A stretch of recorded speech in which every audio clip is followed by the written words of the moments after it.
प्रश्न धेरै राम्रो हो यो आज म किन यहाँ राखेको त्यो बेलामा मैले उहाँले भने हुन्छ नि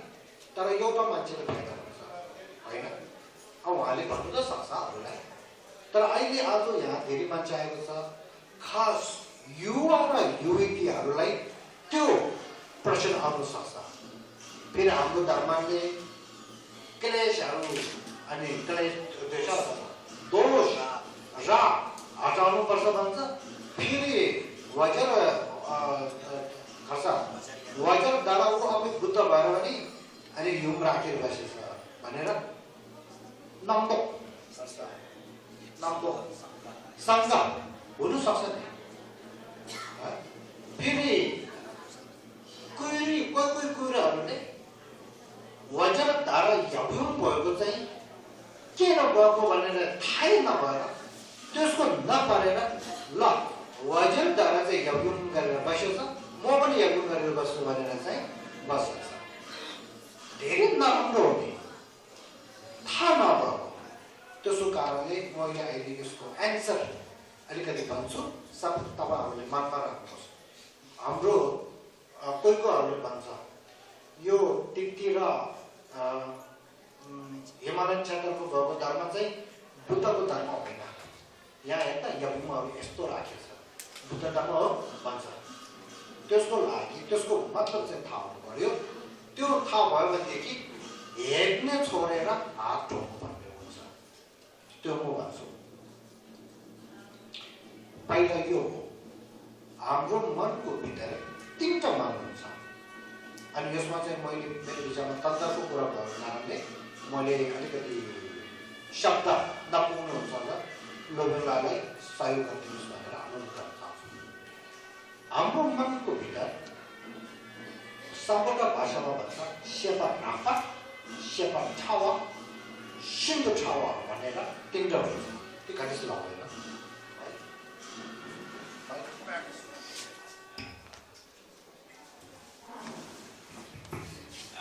तीन प्रकारको प्रज्ञा हुन्छ भन्ने भन्नुभएको छ प्रज्ञा पनि अलिकति बाक्लो स्तरको प्रज्ञा मध्यम स्तरको प्रज्ञा र निम्न स्तरको प्रज्ञा सेपा रापा सेपा छावा सेपा सिधो छावा भनेर तीनटा छ सेपा हो सेपा मनमा तीनटा किसिमको मन छ चित्तमा तीनटा चित्त अब यो थाहा हुनु पर्यो अहिले सूत्रको भित्र जति ध्यान छ जति अभ्यास छ त्यो गर्ने चित्त र मन चाहिँ सेपा रापा सेपा ठाउँ चाहिँ होइन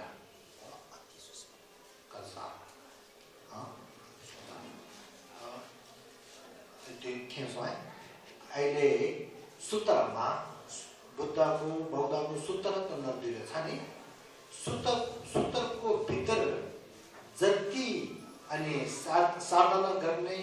अभ्यास गर्नु बेलामा हामीले मनबाट साधना गर्छ नि त्यो गर्नेको मन चाहिँ सेपा रापा मनको भित्र चित्तको भित्र तीनटा भएको बिचमा सेपा रापा भन्छ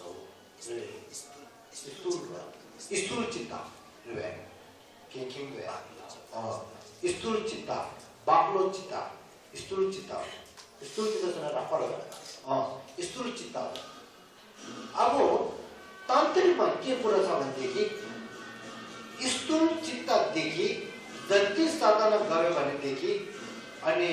हाम्रो क्लेश हटाउन सक्दैन अब हाम्रो क्लेश जडदेखि हटाउनु लागि के चाहिन्छ भनेदेखि सेपा ठामो कि भोग्याउने सूक्ष्म चित्तले साधना गर्नुपर्छ कुरा अब सुधन रह्यो सूक्ष्म चित्तले अति सूक्ष्मले अनि साधना गर्नुपर्छ त्यो गर्नुदेखि अति सूक्ष्मदेखि अनि अति सूक्ष्म चित्तदेखि ध्यानमा बस्यो भनेदेखि त्यो मनको पावर चाहिँ धेरै शक्ति चाहिँ धेरै ठुलो छ त्यसले अनि क्लेशहरू सबै जडदेखि हटाउन सक्छ नाश गर्न सक्छ भन्छ अब त्यसमा यो ठुलो कुरा अब त्यसको लागि ल त्यसो भएदेखि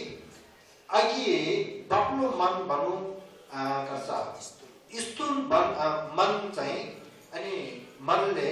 अनि मनले मात्र नगरेर अति सूक्ष्म र अति सूक्ष्म अनि चित्तले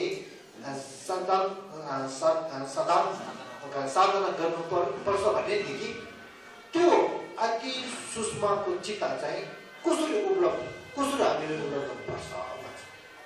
हो त्यसको लागि चाहिँ त्यसमा चाहिँ 3वटा किसिम 4वटा उपाय हुन्छ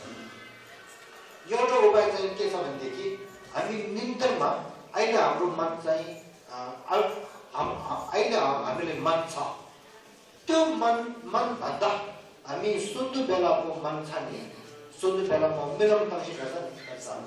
सापमा देख्नेको मन छ नि त्यो मन चाहिँ अति सूक्ष्मको मन हो अहिले हाम्रो मन चाहिँ के छ आँखा कानदेखि के सबै त्यो गर्ने अहिले हामी गाउँमा बस्ने बेलामा तुरन्त थाहा हुन्छ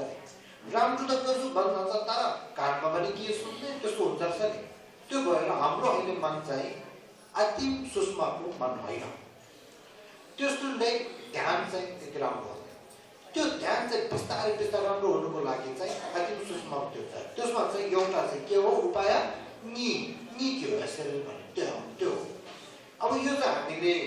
गर्नु त्यसमा ध्यान गर्नु गाह्रो पर्यो अब एउटा के हो एउटा मान्छेलाई हामीले ठक्कै टाउकामा हान्यो भनेदेखि ठेम्बे केल्सी गर्छ नि ठेम्बे केवल गर्छ बेहोस हुन्छ नि बेहोस बेलामा पनि मन छ त्यसमा त्यस्तो मन पनि अति सूक्ष्मको हो तर त्यसले त ध्यानमा बस्नु सकेन फेरि एउटा के छ अति सूक्ष्म मन एउटा चाहिँ हक्छु भन्छ नि हक्छु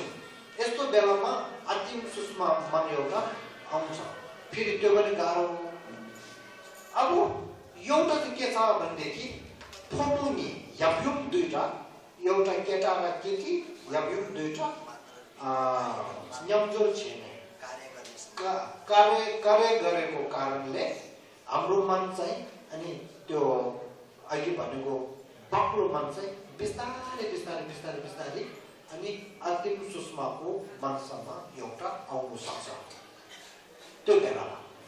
त्यसो कारणले हामी एउटा मान्छे भएको कारणले यो उपाय चाहिँ अलिकति राम्रो छ त्यसो कारणले तान्त्रिकहरूले माक्पाहरूले चाहिँ अनि आफ्नो युग राखेर त्यो प्र्याक्टिस गर्ने हो त्यो प्र्याक्टिस गरेर चाहिँ मन चाहिँ यस्तो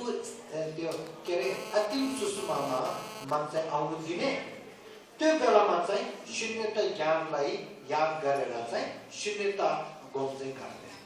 त्यो गर्नु सक्यो भनेदेखि यतापट्टि प्रज्ञाले शून्यता थाहा भयो त्यो शून्यता थाहा हुनेको मन पनि अति सूक्ष्मको मन भयो त्यो दुईटा भएको कारणले शून्यताको ज्ञान भएको अति सूक्ष्मको मन त्यो चाहिँ धेरै पावरफुल हो त्यो शक्तिशालीले अनि क्लेश हटाउन सक्छ त्यसो कारणले त्यस्तो तरिकाको एउटा अनि गम गर्ने अभ्यास गर्ने तरिका उपाय एउटा छ फेरि त्यसमा पनि मन र मुसी झुक गरेर सबै त्यो शुद्धदेखि गर्नुपर्ने हो त्यस्तै हामी फुपूमा खर्च केटाकेटी अनि त्यो खर्च छप्पा रागले यस्तो गर्न होइन छप्पाले यस्तो धेरै गरेदेखि बच्चा धेरै आउने हो सत्य नक्का हो भनेदेखि बच्चा हुनु हुँदैन आफ्नो भित्र भएको एउटा ठिकले खर्च क्रिया हाम्रो भित्र गएको वीर्य एउटा पनि बाहिरदेखि निकाल्नु हुँदैन त्यो निकाल्नु भनेदेखि अनि तन्त्रको एउटा समय बिग्रेको र तान्त्रिक नेपाल त्यसो कारणले तान्त्रिकको समय भ्यासमा राखेर राम्रो त्यो गरेर अनि त्यो बेलामा शून्यता सोचेर पुस्तकको भित्र जो बुद्धले वचनधारेर भनेको आन्सरदेखि याब्युम त्यो गरेर काया गरेर अनि पो त्यस्तो अति सूक्ष्म त्यसमा अनि मन एउटा आएर शून्यताको ज्ञानमा अनि त्यो गरेर अनि क्लेश चाहिँ हामीले नाश गर्नु पर्यो त्यस्तो तरिका चाहिँ यो एउटा उपाय हो त्यस्तो अनि धर्म साधनालाई अभ्यास गर्नुपर्छ भनेर देखाउनको लागि वज्रधारा यज्ञको उपाय चाहिँ यसरी भएको वज्रधारा यज्ञले हामीले तिमीहरू धेरै पनि नराम्रो यसो गरेर बस भनेको होइन तिमीहरू बुद्ध हुनुको लागि मन यस्तो अन्तिम सूक्ष्ममा मन एउटा चाहिँ उब्लाउनु गर्नु त्यहाँदेखि शून्यताको ज्ञान चाहिँ राम्रो सोध्नु त्यहाँदेखि क्लास चाहिँ हटाएर अनि वज्रधारामा पुग्नुपर्छ भनेर त्यो देखाउनुको लागि अभियोग गरेको हो अहिले म यहाँ स्पष्ट गर्न चाहन्छु यस्तो यो चाहिँ हामीले थाहा हुनु पर्यो सर्टकटमा भन्नु त्यो पनि सर्टकट